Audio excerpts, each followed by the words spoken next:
Good morning. So many of you know that I was in Washington, D.C. this week with the Faithful Resistance Group.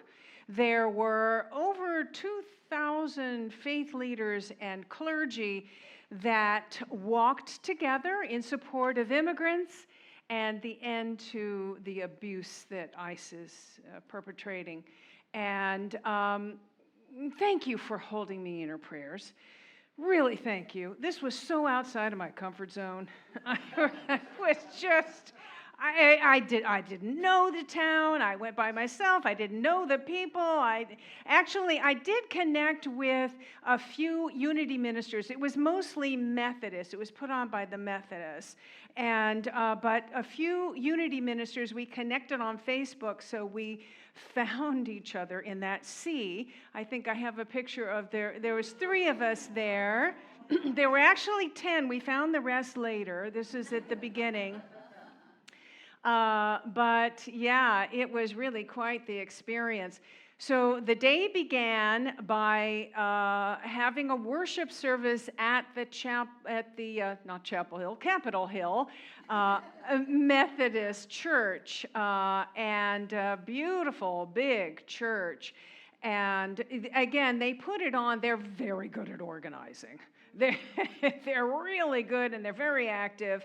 And the service began with a lot of joyful music and singing. We were singing. In fact, we sang that song that I talked to you about a few weeks ago that I had heard them sing when they were walking through Minneapolis.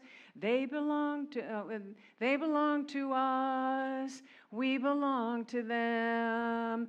And I think we may be singing it as a congregation next week. So just a little heads up. So anyway, I felt like it just kind of came full circle for me.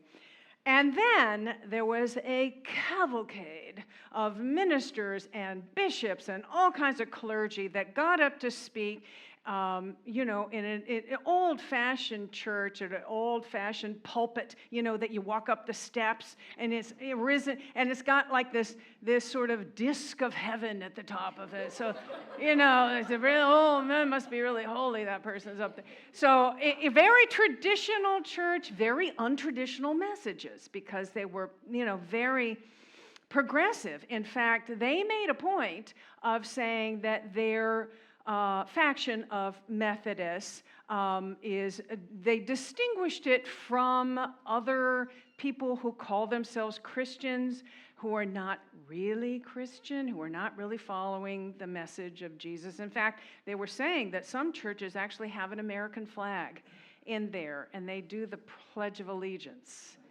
So it's like, who are you praying to? Who are you following? So they definitely made that clear.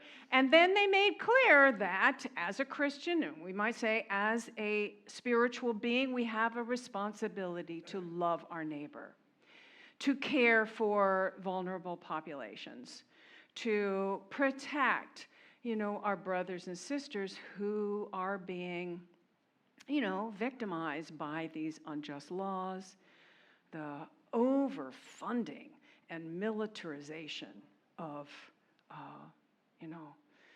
ICE, and to speak up about it. They said our silence is complicity, right? So we're talking about that one after another.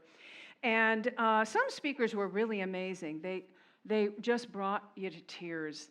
A lot of congregations have a huge Hispanic population, and they're not coming anymore because a lot of them have actually been taken from the parking lots.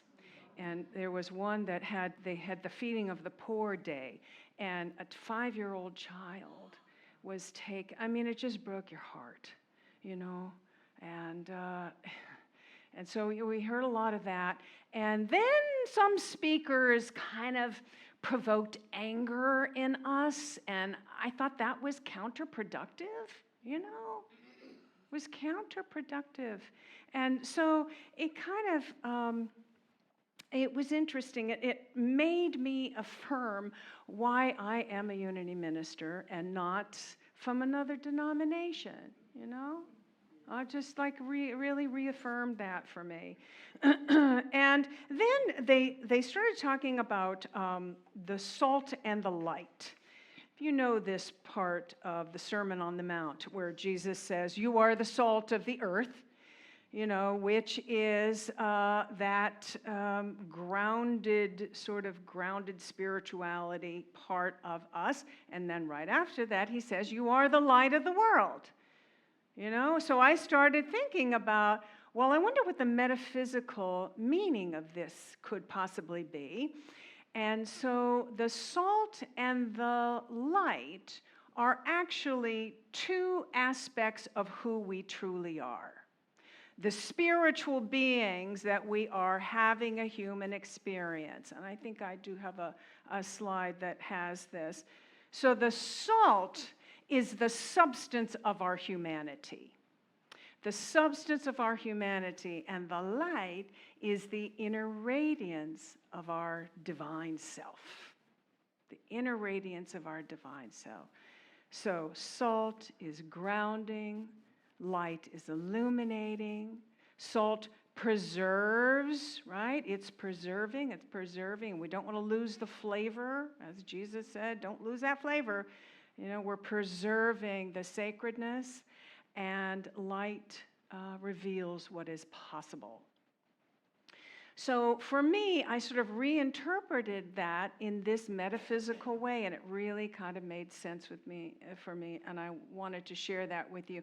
Because you see, we need both aspects of that in balance. We want to have it in balance. We definitely want to balance turning inward and awakening the light within us, being the light of the world. We want to have that experience of being the light of the world.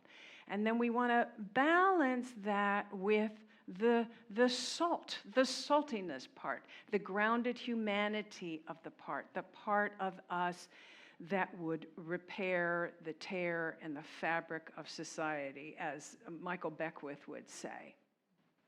So having a balance of the two of that. And I think, we in Unity, we're really good at the light part.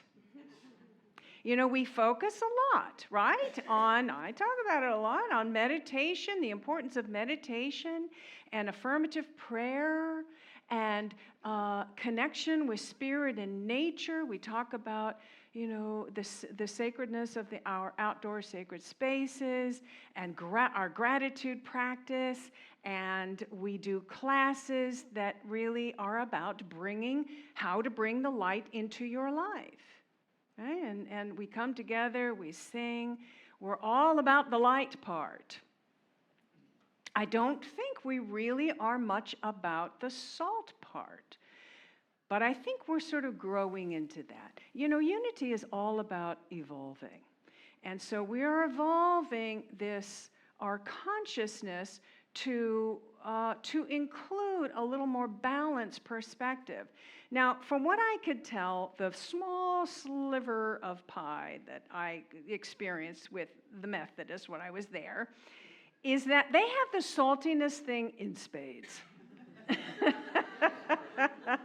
They got the salt thing down. They're all about action and and all of that. And I don't know if they have the light part of that. I mean, maybe they do. They talk about it, but do they experience it? In the 2 hours that I was there, this service went on 2 hours. In the 2 hours that I was there, nobody said, "Let us pray." Nobody said, "Let us connect in our hearts." And I'm like, oh, again, I'm glad I'm a Unity minister. And I started the day, welcome, come on, sit down. Welcome. So, as a Unity person, and I have a feeling all of the other Unity ministers there too, we started the day in meditation. Started in meditation and prayer. And I added to that wonderful heart math experience that Lorraine taught a couple of weeks ago. I have to say, it was like the perfect thing to do in that experience. It was really, and if you don't know about heart math, go talk to her, because it really opened my heart, and it grounded me in love, really, because by the end of the service, there was a little outrage that was stirred up. So I was kind of glad to be in that space of love. Now, the subsequent walk to the Capitol, we were heartfelt. That was heartfelt. You know why? Because we were singing. And I was telling you, music gets you right into the heart, right? Because we were all singing together, and we had this kind of unified purpose. It was really beautiful. So, my experience was a little yes and a little I don't know. And anyway, it kind of clarified. It clarified it for me, right? It clarified it. So a balance between those two things. Being the light first and foremost. Being the light. And then the salt part, the grounded humanity is taking that light and bringing it into the world where it's needed. We want both of them to work together. And it's interesting that we have been working on the powers, this all 12 months of the year we're taking a different power. Last month was love, the power of love. This month is the power of strength. So as Charles Fillmore identified these as specific points of our spiritual expression and power that we have. So the power of love is this place right here in our heart center. This is where universal love shines through us. This is that healing, harmonizing power. And then the power of strength is at our back, the small of our back. And this is our power to accomplish, to move forward, to follow through, to endure. All right, so do you kind of see how the power of love relates to the light part? And the power of strength relates to the salt part. So again, these all work together. And by the end of the year, we know when we go through all 12 of those, we're going to be so integrated. We are going to be fully become the full version of our spiritual, divine human self. So stay tuned. Stay tuned. Okay, so now, you may be saying, well, this is all lovely, Victoria, but what does this have to do with the 5th chapter of the book that we're studying, the Brene Brown Braving the Wilderness thing? All right. So, the chapter is about recognizing BS, and I'm saying that. She says the whole word. I'm saying BS. Recognizing BS, speaking truth to it, calling it out, but doing it with civility. So, you've got the strength, you've got the salt, and you've got the love, you've got the light, right? It all does weave in together. Now, it took me a few times reading through this before I really understood the difference between lying and BSing, right? I didn't know. So I think what I finally understood is that lying is more about directly refuting the truth. It's like you know the truth, you know what the truth is, and you're purposely lying about it. I'm sure we can think of examples. No. And maybe we have done it ourselves. Maybe even a little white lies. You know, some of it is harmless and some is dangerous, right? And then BS, on the other hand, is that ignoring the truth as if it didn't matter, as if it didn't count. So she says what's important to BSers is what they believe is so, not necessarily what is so. And there's several reasons that people do this, but the one that she brings up in the book is just not making the effort to understand the facts about something, and maybe just saying, well, whatever, it's too hard to get to the truth of this, so it's true because I say it's true, and that's all that matters, right? So, and I'm sure, I mean, it's humorous, but we have seen examples. We have encountered this, right? And I'm not talking about inner wisdom and insight. So that's different, right? So when we have inner wisdom and insight that comes from spirit, and we know it's true because we have that connection with spirit. This is something different than saying, well, you know, I saw it online and I believe it, so that therefore it is true.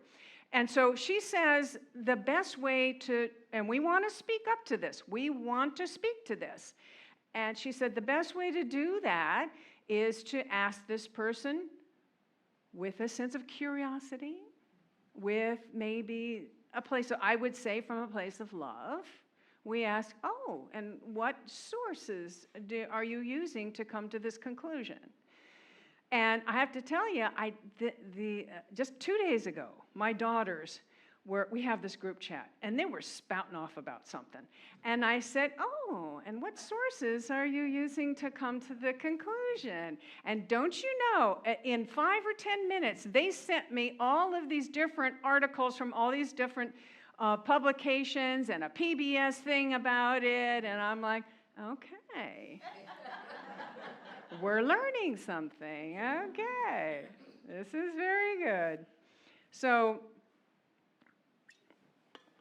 she also mentions that sometimes BS is just like to embellish, you know. We're just exaggerating for effect, you know, like the granddad who said, oh, when I was a kid, I walked 5 miles to school every day in the snow, uphill, both ways. You've heard it. You're a granddad, everybody, right? Both ways, uphill. So, and then there's something that may be BS, but it may be coming from the heart. I don't know, but it's said with a purpose. So the taxi driver that picked me up from the train station and took me to the hotel, he was such a sweet guy. He was just happy and having a good time, and we had this great conversation. He was from Ethiopia, and he had immigrated here, and he was raising his children here, and they were going to school there. And so we got to talk, and he said, people in my country and that region of Africa love Americans. And I'm like, really? Really?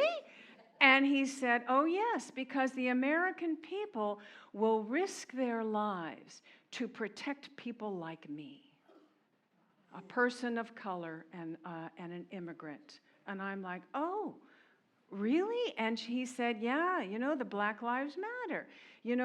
All the American people came out to support our rights and to protect people like me. And recently, in the protest in Minneapolis, people put their lives on the line to help others. And 2 people died, right? To support people who just want to come to this country to make a better life, right? They're just coming to make a better life. Are there some criminals? Yes, I'm sure, just like there are criminals too, who are native-born Americans. But the majority are coming to this country to just make a better life. And so, he's telling me this, and I'm wondering, is he telling me this because he wants me to feel good about being an American, and maybe I'll give him a bigger tip? Or is it really he's feeling gratitude and he wants to express it? I don't know, but by the end of that ride, I tell you, I was feeling like really proud to be a citizen of this country. And I gave him a big tip, too. So.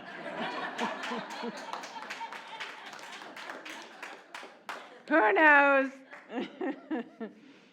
So this whole idea about being brave, of braving the wilderness, is about standing in our truth, standing in what we know is true, standing in our love for ourselves, our love and compassion for ourselves, and our love and compassion for others, for our fellow brothers and sisters, and using that power of strength to speak up, to stand out, to speak up, and to stand up, to use that. That's the salty aspect of us, that grounded humanity. So again, we want to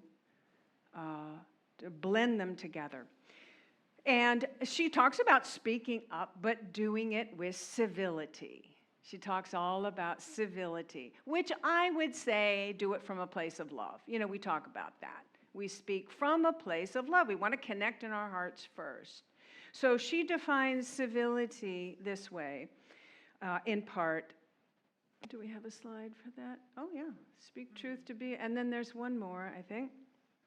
Civility is the hard work of staying present even with those with whom we have deep-rooted and fierce disagreements. That's hard, isn't it? You ever noticed that's so hard? How many times have your emotions kind of taken over? Or maybe a sense of self-righteousness? It's kind of taken over and civility goes out the window. We forget to be loving. So we want to be mindful that this is happening. And I think the insights that she gives in the book can help us to do that, to be mindful and to come back. When we notice it, we come back to our heart, right? We come back to this idea of our oneness with each other, to the idea that we're all emanations of the same one light, and we're all on a journey. We're all on a journey toward wholeness, right? We say that every Sunday. All right, so let's say our affirmation together, and let's just take a moment and look at it first.